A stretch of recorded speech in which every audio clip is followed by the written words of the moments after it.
आखिर कौन होगा श्रीलंका का नया राष्ट्रपति? क्या कार्यकारी राष्ट्रपति रानिल विक्रमसिंघे ही श्रीलंका के नए और स्थायी राष्ट्रपति होंगे, या फिर पूरा विपक्ष मिलकर राजपक्षे की ही पार्टी के नेता और उनकी सरकार में ही मंत्री रहे दुल्हास अल्लाह पेरुमा का नया राष्ट्रपति चुनेगा, या फिर आएगा कोई तीसरा? आज बात इन्हीं तमाम मुद्दों पर। नमस्कार, मैं हूं अविनाश और आप देख रहे हैं अनकट। श्रीलंका में 20 जुलाई को होने जा रहे राष्ट्रपति चुनाव के लिए कुल 3 उम्मीदवार मैदान में हैं। पहला नाम है श्रीलंका के प्रधानमंत्री रह चुके रानिल विक्रमसिंघे का, जो गोटबाया राजपक्षे के देश छोड़कर भागने और इस्तीफा देने के बाद कार्यकारी राष्ट्रपति बने हैं। इनकी पार्टी का नाम है यूनाइटेड नेशनल पार्टी। ये श्रीलंका की सबसे पुरानी राजनीतिक पार्टी है, जिससे महिंदा और गोटबाया राजपक्षे के पिता डॉन एल्विन राजपक्षे ने अपनी राजनीति की शुरुआत की थी। राष्ट्रपति चुनाव में दूसरे तगड़े उम्मीदवार हैं दुल्हास अल्लाह पेरुमा। दुल्हास श्रीलंका में पत्रकार रह चुके हैं और महिंदा राजपक्षे की कैबिनेट में अलग अलग मंत्रालय संभाल चुके हैं। इनकी पार्टी का नाम है श्रीलंका पोदुजाना पेरामुना, यानी कि SLPP। ये वही पार्टी है जिसके नेता महिंदा राजपक्षे रहे हैं और जिन पर श्रीलंका की बर्बादी का पूरा दारोमदार है।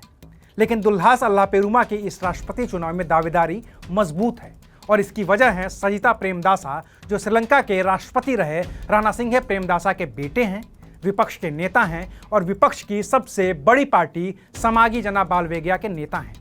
पहले सजित प्रेमदासा भी खुद राष्ट्रपति चुनाव में उम्मीदवार बनने वाले थे, लेकिन ट्वीट कर उन्होंने दुल्हास अल्लाह पेरुमा की उम्मीदवारी का समर्थन कर दिया है, जिससे दुल्हास की स्थिति रानिल विक्रमसिंघे की तुलना में मजबूत हो गई है।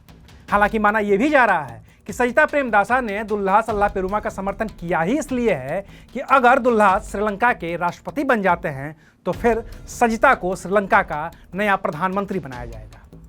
हालांकि इस राष्ट्रपति चुनाव में एक तीसरे भी उम्मीदवार हैं, जिनका नाम है अनुराग कुमारा दिसानायके। 2004 में चंद्रिका कुमारतुंगा वाली सरकार में कैबिनेट मंत्री रह चुके हैं।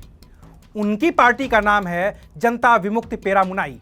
ये पार्टी श्रीलंका में लेफ्ट विचारधारा वाली पार्टी है, जिसे नॉर्थ कोरिया का भी समर्थक माना जाता है। दिसानायके का दावा है कि अगर वो राष्ट्रपति बन जाते हैं तो अगले 6 महीने के अंदर ही श्रीलंका की स्थिति को पटरी पर लेकर आएंगे और तुरंत ही आम चुनाव करवाकर श्रीलंका को नया प्रधानमंत्री दे देंगे। लेकिन श्रीलंका के राजनीतिक समीकरण इतने उलझे हुए हैं कि ये तय ही नहीं हो पा रहा है कि आखिर श्रीलंका का नया राष्ट्रपति कौन होगा और किस पार्टी से होगा। और ये हो इसलिए रहा है क्योंकि इस बार श्रीलंका में राष्ट्रपति का चुनाव जनता को नहीं बल्कि जनता की ओर से चुने गए सांसदों को करना है, और ये 1978 के बाद पहली बार हो रहा है। अभी श्रीलंका में कुल 225 सांसद हैं और इनमें से 145 सांसद अकेले ही श्रीलंका पोदुजाना पेरामुना यानी कि SLPP की अगुवाई वाले श्रीलंका पीपल्स फ्रीडम अलायंस के हैं। इस वजह से इसके उम्मीदवार दुल्हास अल्लाह पेरुमा मजबूत स्थिति में हैं।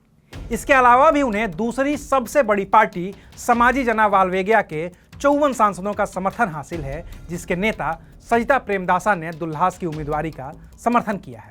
ऐसे में भले ही राजपक्षे परिवार श्रीलंका की सत्ता से बेदखल हो गया हो, भले ही महिंदा राजपक्षे श्रीलंका के प्रधानमंत्री न रहे हों, भले ही गोटबाया राजपक्षे श्रीलंका के राष्ट्रपति न हों और उन्हें देश छोड़कर जाना पड़ा हो, लेकिन श्रीलंका का अगला नया राष्ट्रपति उन्हीं की पार्टी श्रीलंका पोदुजाना पेरामुना का हो सकता है। अब इससे श्रीलंका में कितनी राजनीतिक स्थिरता आएगी और श्रीलंका अपनी अर्थव्यवस्था को कैसे संभाल पाएगा, ये आने वाले दिनों में ही पता चल पाएगा। तब तक देखते रहिए अनकट। शुक्रिया।